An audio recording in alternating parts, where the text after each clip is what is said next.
So here basically this is your unit 2.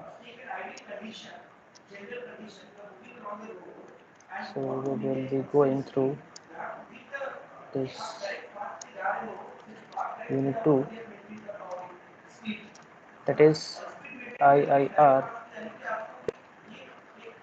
filter design.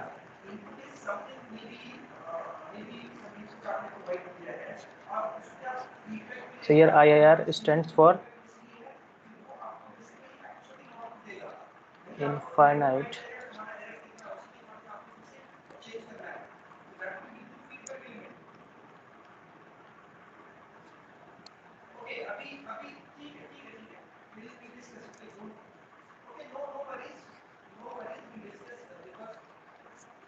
infinite impulse response. So here infinite impulse response. So we will see what are the infinite impulse response systems are and what are finite impulse response systems are, and then we will be starting with this complete discussion. So while introducing the signals, we have gone through like whenever we are going for designing any system, we will be analyzing the LTI system. Okay, so this was LTI system, that is linear time invariant systems. Okay, so we will be dealing with linear time and invariant systems.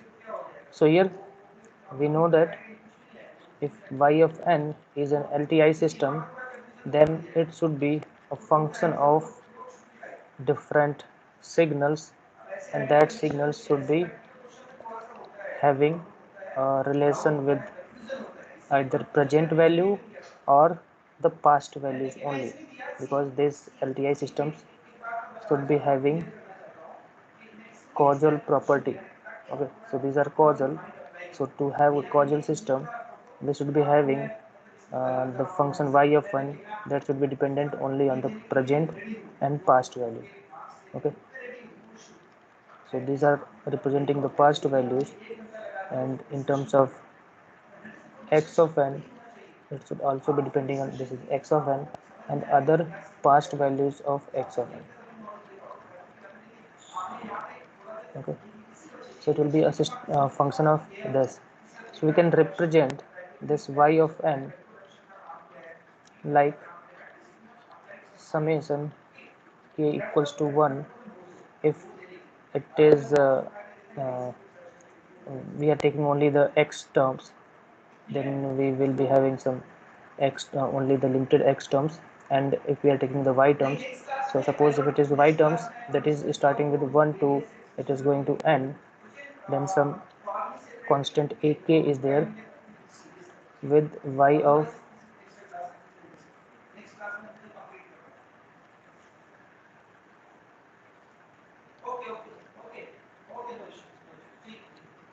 okay, so this is y of n minus k plus summation k equals to 0 to any constant that is m, this is representing 0 to m, that is m plus 1 terms will be there of x of n minus k. Okay, so this is this complete function can be represented in this term. Okay, there ak and bk will be constant. So this is how an LTI system can be represented. Okay, so this is the representation. So now what we will do is these LTI systems can also be represented in the form of impulse responses. Okay, so we will see one by one like how it can be represented. So suppose any signal is there, that is x of n. Okay, so any x of n signal is there. Suppose this is 1, suppose this is 2, and this is 1. Okay, and again 2, 2, this is 2, and this is 1. So 0, 1, 2, 3, minus 1, minus 2. So this is 1 n. Okay, so any x of n is a signal.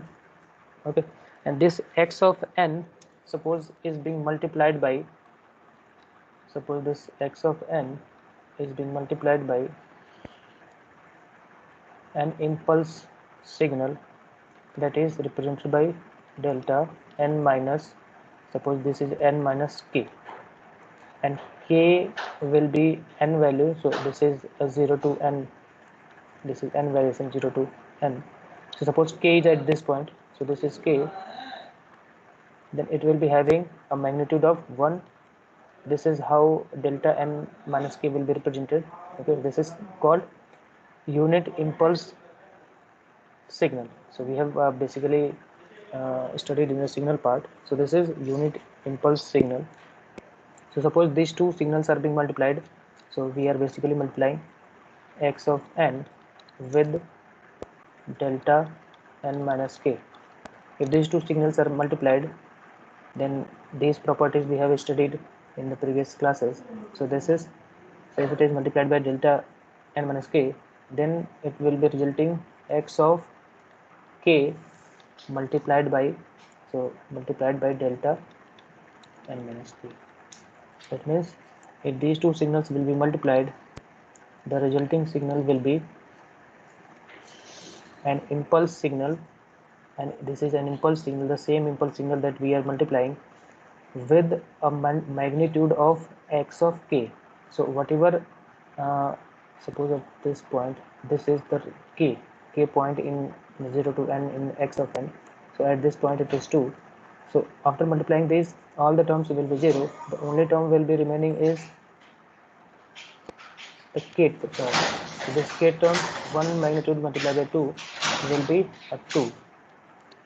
So this will be your delta n minus k multiplied by x of n.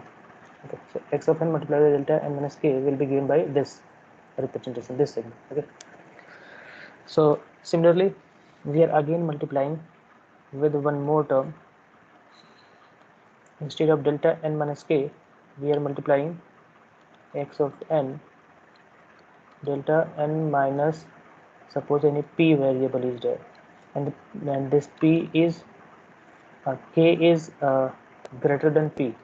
So if k is at this point, suppose p is at this point, then, and this p is suppose here at whatever p, whatever magnitude will be there, this is x of p will be there at p point.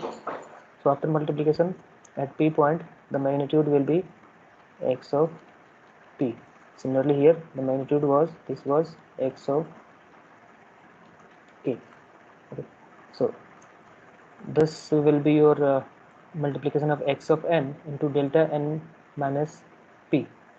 Okay, so this is how once we multiply it, it will be giving delta p into, sorry, x of p into delta n minus p. So from there we can see like all the multiplication results will always be an impulse signal. Okay, all the multiplied signals, if we are multiplying any signal with an impulse signal, so this is an impulse signal, the result will also be an impulse signal with the magnitude of that signal at that particular time step. Okay, so from there we can conclude like if we add this one and this one. Okay, so this is one signal, this is two signal.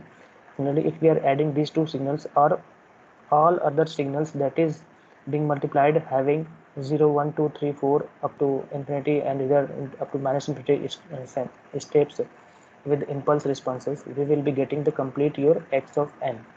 So this x of n, the complete x of n can be given like summation of k varying from minus infinity to infinity. Okay, where x of k is being multiplied by delta n minus k.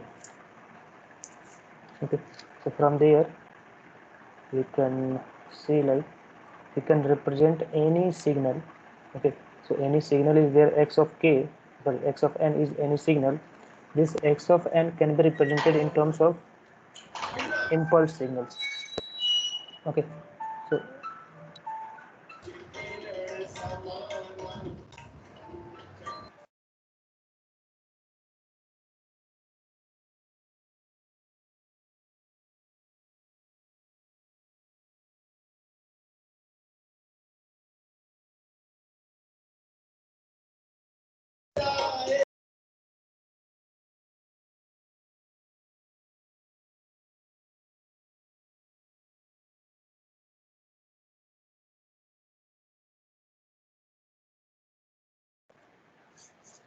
okay, so make sure your audio is muted. Okay,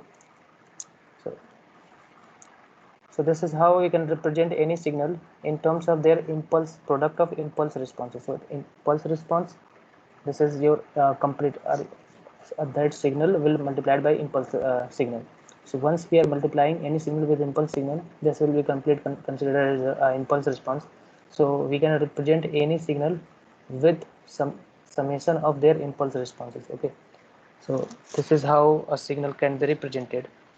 So now we will see uh, like how the signals will be defined. Either it is IIR systems signals or FIR.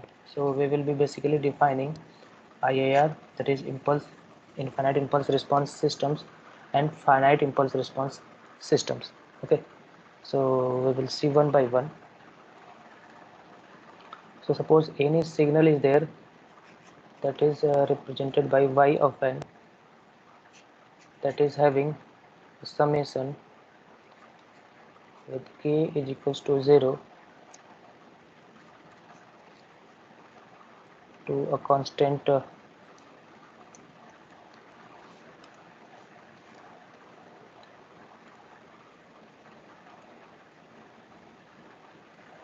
m. Okay, and it is having h of k multiplied by x of n minus k.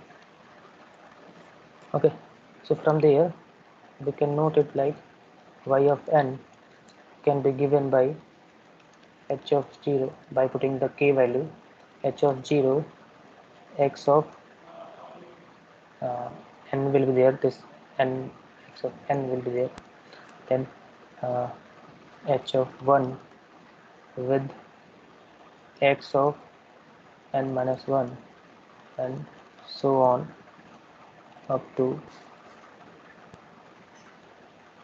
h of m with x of n minus n. Okay, so this is how we can represent.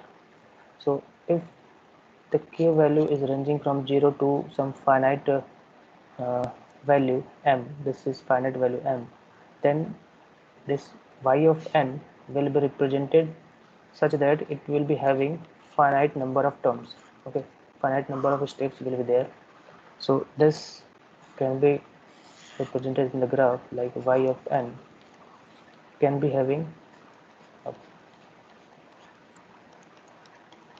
signal that will be ranging from 0 to up to m value. This n in that y of n should be varying from 0 to a finite value. So this is a finite uh, steps are there in y of n signal. Then these signals will be called your FIR systems. Okay, this is finite impulse response system. So these are the impulse responses. Okay, so any h of 0 is there multiplied by x of n. So these are the impulse responses. Impulse responses are finite, so that's why these are called finite impulse responses. Similarly, in case of infinite impulse responses, this y of n will be represented by k, that should be ranging from 0 to, instead of finite value it should be ranging to infinite, and h of k multiplied by x of n minus k. So these two represent, like it is represented by h of k. H of k is called impulse response. Okay.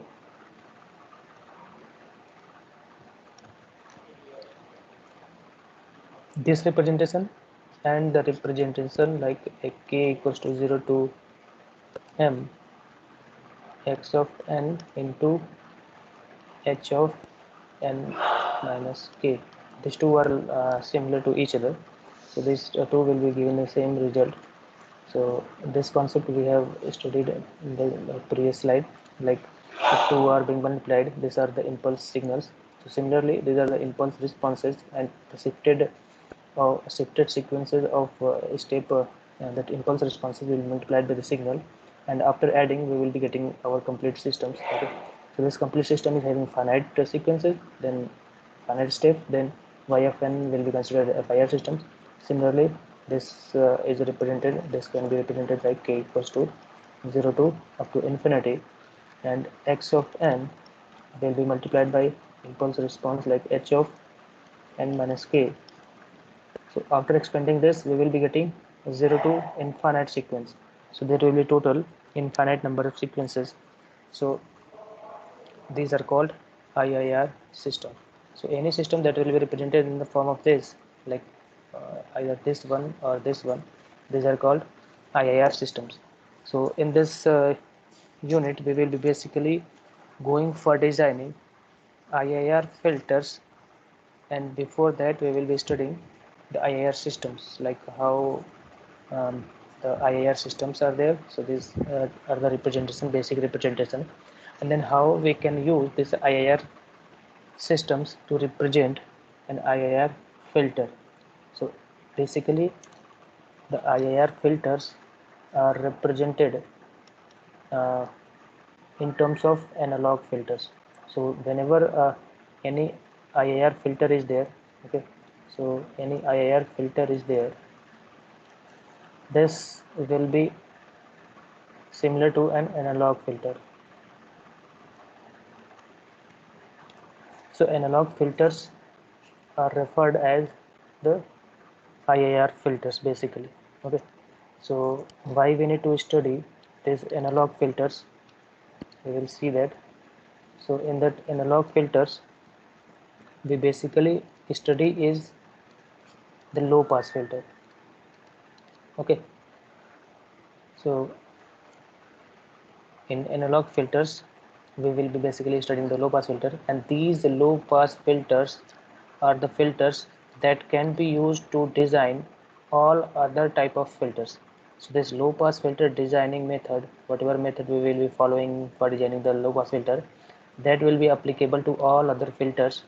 So once we have designed the low pass filter, we can design even the high pass filter, band pass filter, okay, band stop filters, band reject, same band reject, band stop filters. So these are the different filters that can be designed by using low pass filters. So in this course, we will be basically going for designing the low pass filters, and these are important because suppose uh, receiver side is there and the transmission side is there. Okay. So at the receiver side, what happens? Lots of frequency ranges are there. Okay. So out of this, we what we do, we use low pass filters to filter out the high frequency components. We only require the low frequency component. Okay. So at the receiver side, we use low pass filter to filter out the high frequency components of any signal. And at the transmission side, what we do is we limit the bandwidth at the transmission side. So suppose when we are going to transfer something data, so any data is there, if that data is going to be used by low frequency, then it is you can say efficient way to transfer a data, and more data can be transferred when these data are having low frequency, or you can say if it is having low frequency components, that means it will be requiring low bandwidth. Okay, so at the transmission side, we will be using low pass filters to limit the bandwidth requirement, and at the receiver side we will be reducing the high frequency components, that will be the noises. Okay, so to reduce the noises we will be using low pass filters, and at the receiver side, transmission side, we will be using for it to reduce the bandwidth requirement. So these are the applications of low pass filters. So low pass filters are the most frequently used filters. So we will be designing this low pass filter only, and this IIR filter design requires the analog filters. Okay, so any low pass filter that can be uh, whatever low pass filter we have designed, that can be converted to different filters, and this IIR filter designing will be basically requiring the analog filters. So in IIR filter designing, we will be designing low pass filter with the help of different methods. Okay, and before that we will see what are the different types of analog filters are basically. So there are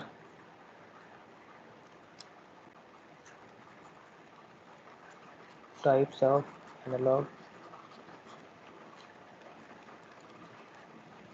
filters. So there are basically two types of analog filters that we will be studying. So you might have heard the name, that is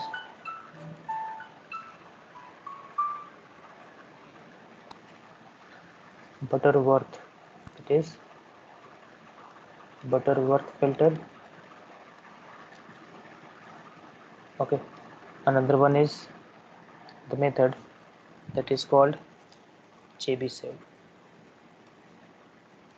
Chebyshev. Okay. And one another method is also there, that is called elliptical.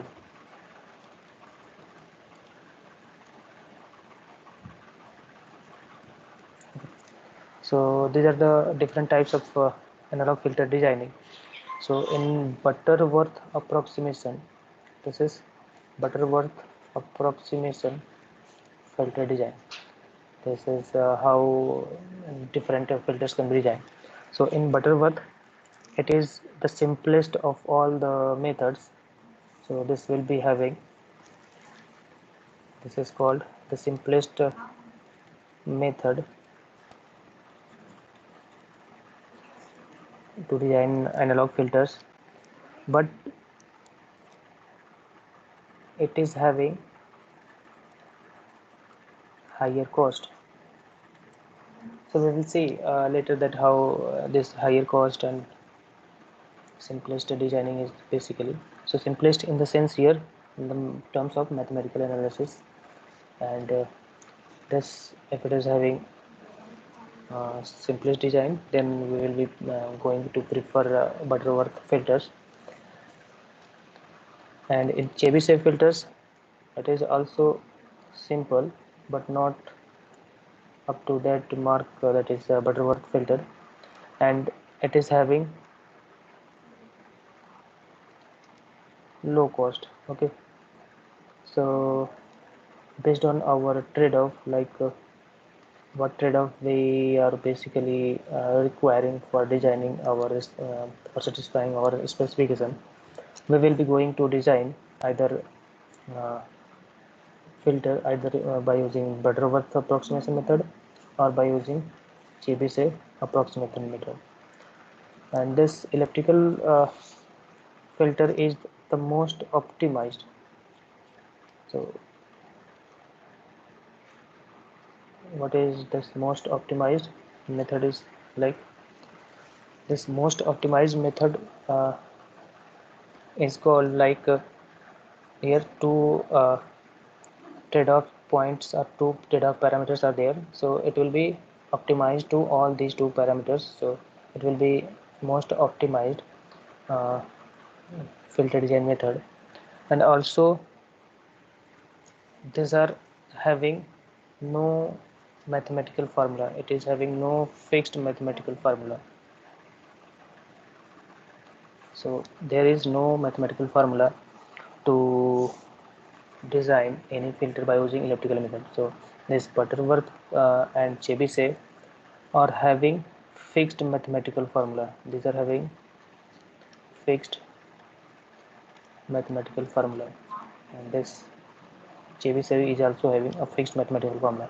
So whenever we are going for designing the filter by using Butterworth or Chebyshev approximation methods, we need to use a fixed pattern of formula, like what are the different formulas that we need to use to designing a filter. So in Butterworth and Chebyshev, we will be having a fixed mathematical formula, but in case of electrical, we are not having any fixed mathematical formula to designing a filter.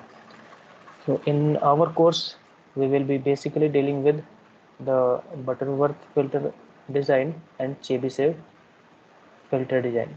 These are the two different methods we should be utilizing. Okay.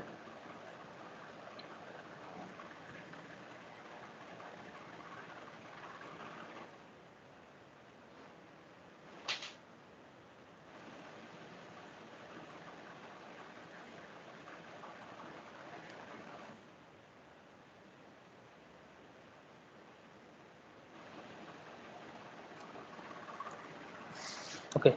So we will start with the first one, like how this uh, Butterworth filter approximation design takes place. So we will be dealing with. Okay. So the first method we will be dealing is the Butterworth approximation method.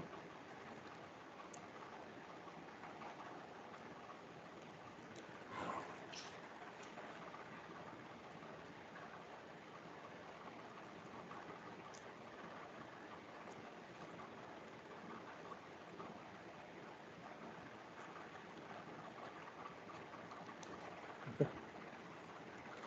So the filter designing is basically, so in all the cases we will be designing is the low pass filter. Okay. So what are the low pass filters are basically, so low pass filter is having a transfer function that we call it, like this is here the response, the impulse response of the system, that will be in terms of Laplace transform. Okay, this is Laplace transform representation,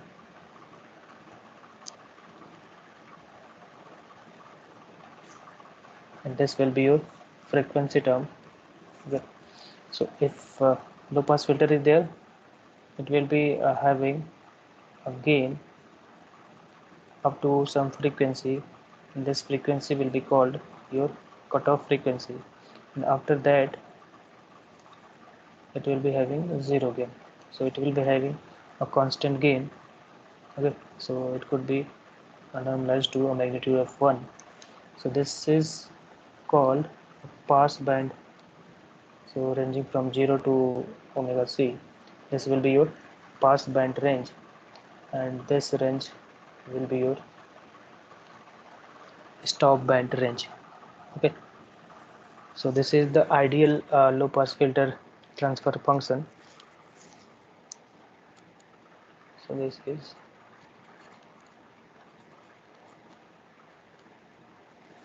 so in case of practical low pass filter, if we are dealing with the practical one, so it will be having, instead of being constant, it will have, instead of this, it will be,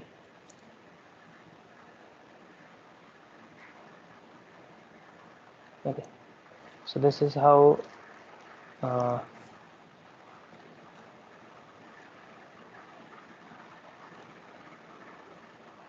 the practical low pass filter will be looking like. Okay, so this is how the practical filter will be represented by. So this will be transfer function, that is output voltage and divided by the input voltage, the same, the magnitude. We are basically dealing with the magnitude. Okay, this is h of s. So h of s is the transfer function, output divided by input, it's the magnitude. Okay, so this is the representation, and here this will be your pass band up to some frequency like f1, or instead of f1, omega 1, and this will be omega 2. Okay, so this will be representing your stop band, but the reason in between pass band and stop band, it will not be a sharp decrease in the magnitude. So this magnitude is like, here it is 1 and suddenly it has started to 0. But in case of practical cases of low pass filter designing, this will be having a constant magnitude for a particular range of frequencies, and then after that it will take some time to reduce to near a zero value. Okay, so this transition from 1 to 0, or you can say 1 to higher to lower uh, magnitude, will be taking some range of frequencies. So this range of frequencies where transition takes place is called transition band. Okay. So this is pass band, this is stop band, and this is your transition band. Okay. This is transmission band. So we will see like what are the different parameters that we need to have to design a filter by using the Butterworth approximation filter. So before that we will take an example like how a filter can be designed out. Okay. So we know that any circuit, whatever circuit we are going to design, must have which components, that is R, L and C. So R, L, C are the only three components that we will be dealing with. So at the micro level, you can say any chip or any system is there. If we look at that system at the micro level, it will be having uh, a relation with these elements. Okay,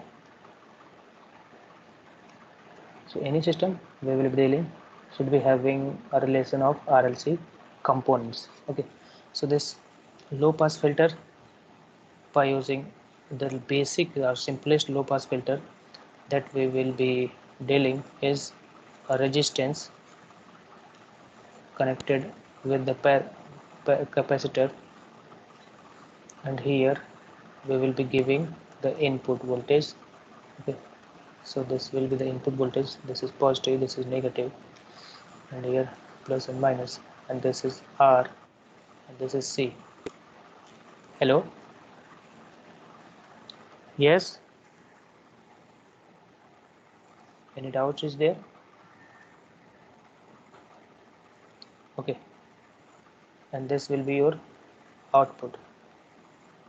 Okay, so this is a circuit like and the resistance is connected with a capacitor such that we are providing an input between resistive terminal and the ground, and we are taking output from the capacitor. Okay, at one term positive terminal of capacitor with the ground.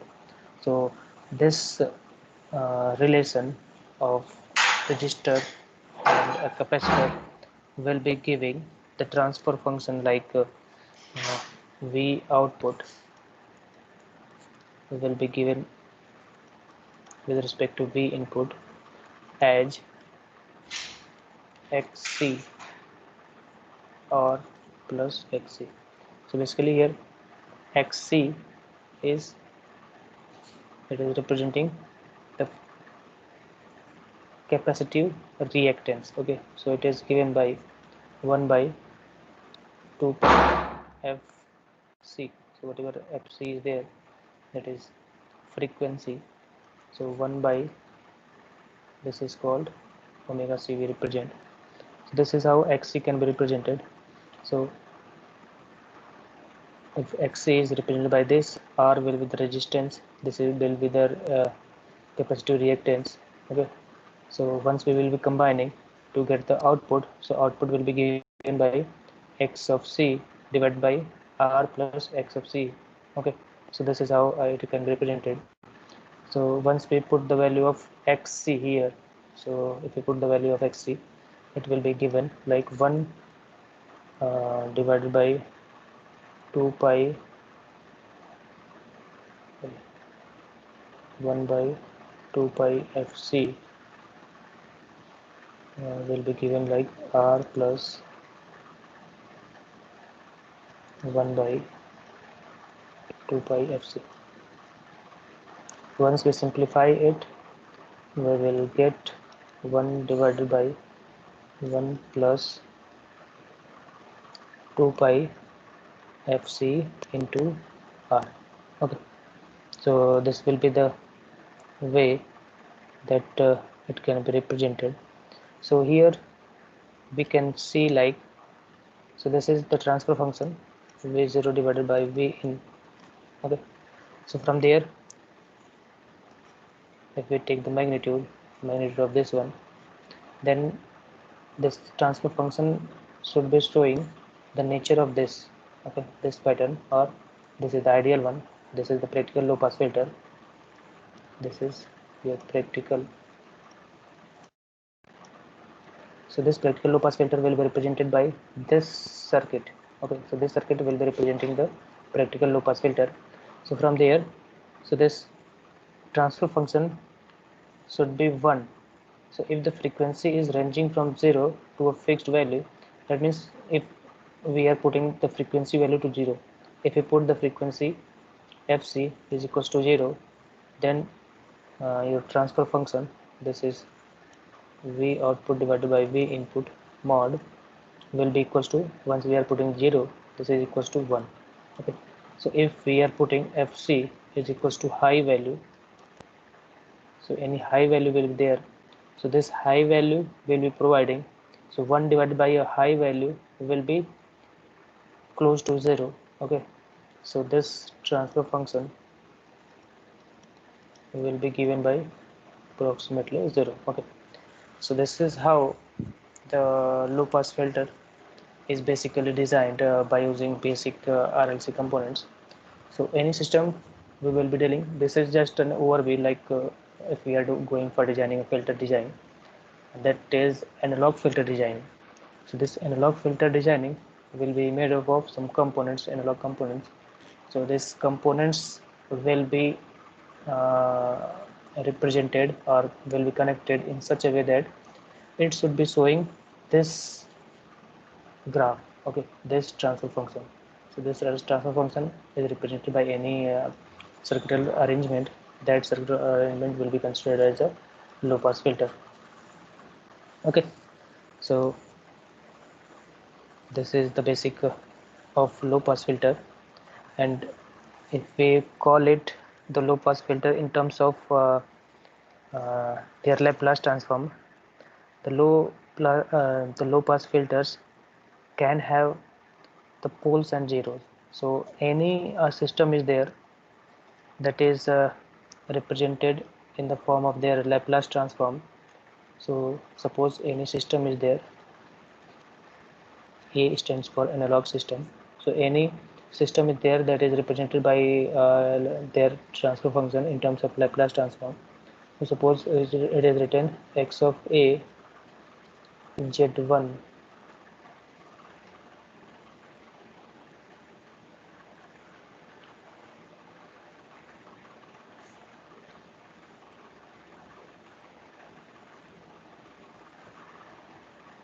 so this is z1 s plus z2, and s plus p1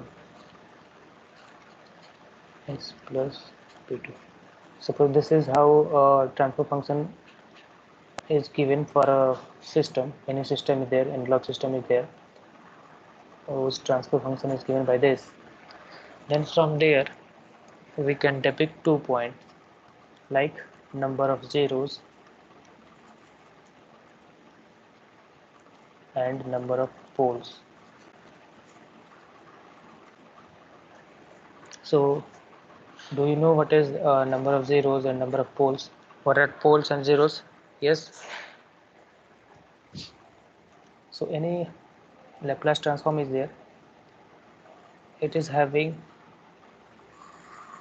a plot like this is called S is equals to basically uh, we call it S plane. So S plane is being represented by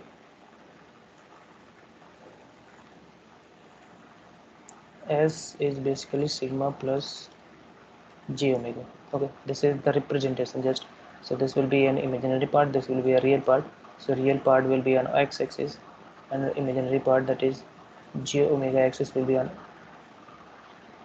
y-axis. Okay, so from there, whatever, if we are equating this upper part, that is numerator part, equals to 0, so whatever s values we will be getting, so that will be a minus z1 and minus z2 from the upper one. From the lower part, if we are equating it equal to 0, then s value we will be getting is minus p1 and minus p2. Okay, so this z1 and z2 will be a location on the s plane. Okay, so this z1 and z2 will be a location on the s plane where these are having the real components only. So this s1 and s2 will be on the uh, negative side. So this will be, suppose it is minus z1 and this is minus z2, and similarly the poles are there, minus p1, this is minus p2. So this is the representation of zeros and poles.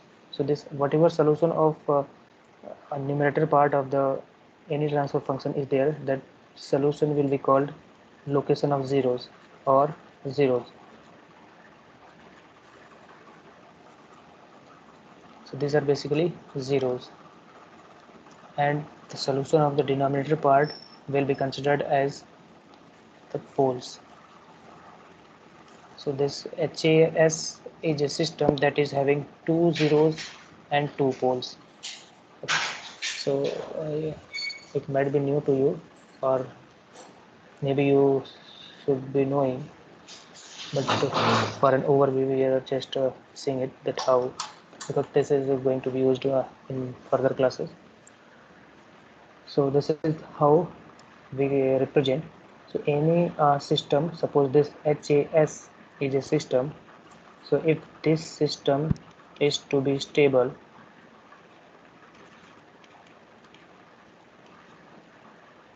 okay, so if this system is to be stable, then their poles should lie, okay, on the left side of the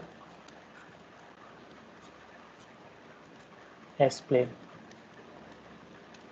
So any system is there that is represented by HAS, and this system is stable, then only we can design this system by using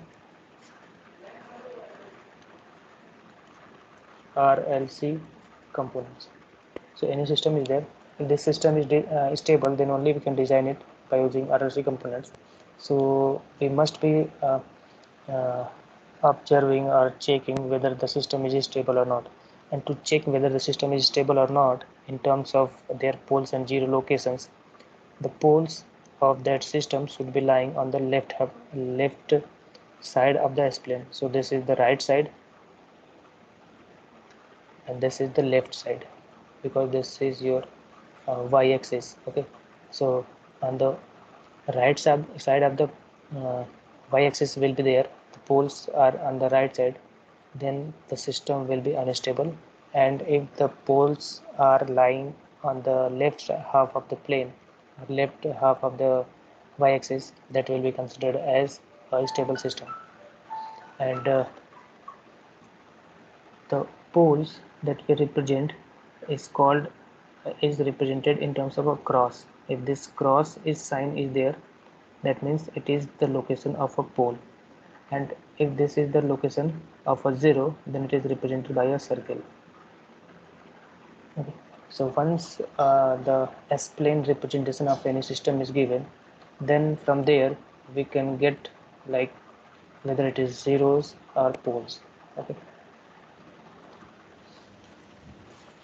So these are the basics of low pass filter designing. So well, we were basically dealing with the Butterworth filter. Sorry. So in the next class we will be seeing like how the Butterworth filter concept or approximation method is used for designing the low pass filters, and with the help of an example also we will be seeing like once we are going to design a low pass filter by using Butterworth filter, then what parameters we need to consider. Okay, so we will be seeing the Butterworth approximation in the next class. Okay, so anyone is having any doubt, you can ask. Yes, anyone?